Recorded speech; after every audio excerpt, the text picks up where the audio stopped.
Living in Sydney is not cheap. Yep, I said it.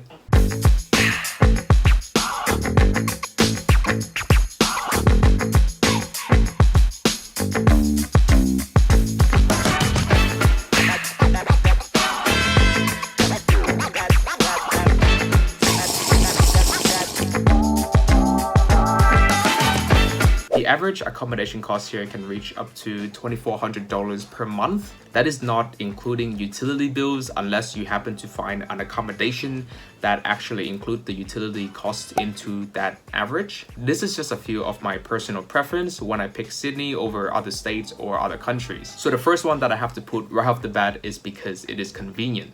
Since I have relatives who are living in Sydney currently, that became a lot more affordable because they offer me free housing and free food.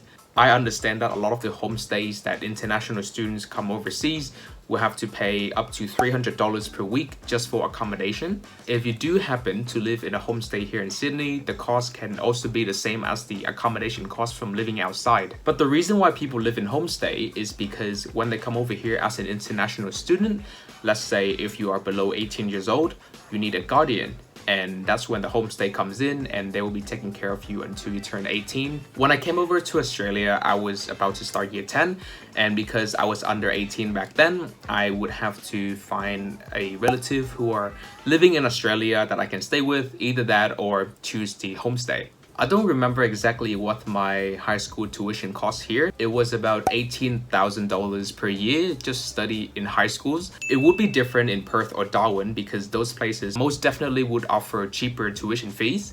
And so if you do happen to be an international student who are currently in high school and you guys are planning to come over to Sydney, Australia, or anywhere in Australia in particular, then you might have to look at homestay and see who is able to offer you accommodation. The second reason why I picked Sydney is because it is probably one of the most popular tourist attractions here that you can find in Australia. When you hear about Australia, you hear of the Sydney Aquarium and the Sydney Zoo.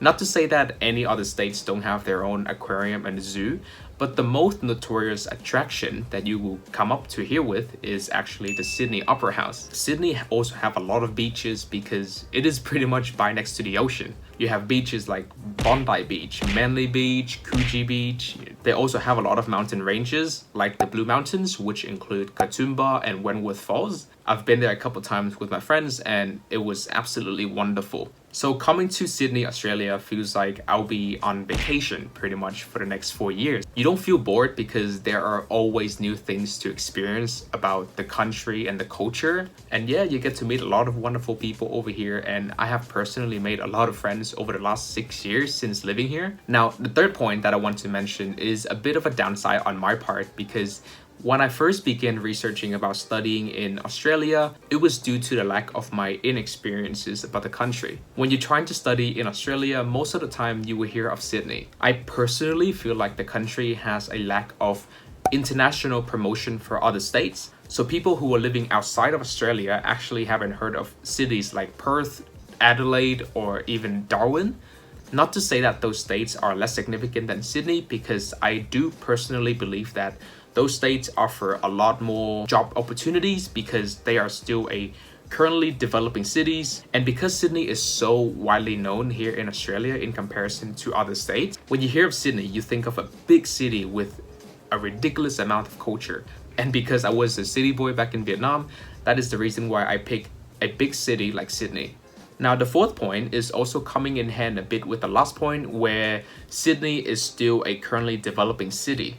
The first time that I came to Sydney, Australia was back in 2016, and back then the central city is still being renovated and a lot of the buildings are still being built. One of the new buildings that people have over here is called the Ribbon at Darling Harbour. At the moment, it is mostly done, but back then it wasn't such a thing. And so whether you are working in hospitality or construction or even nursery, then there is a lot of job opportunities coming up in Sydney. And Sydney is still a developing city, so it will continue to grow within the next 15 to 20 years. Cities like Adelaide and Darwin are significantly smaller than Sydney, and so they need a lot more people to come over to help them grow even more. So whether you are coming into Sydney, Australia to study or any other major cities, it doesn't really matter, to be honest, because these cities will continue to expand and grow. Now, out of all the countries in the world, why did I have to choose Australia over countries like America or the United Kingdom? As a matter of fact, I actually did study in America 3 years from year 6 to year 9. And during that time, I get to experience the American middle school and high school. I personally haven't seen the American university yet.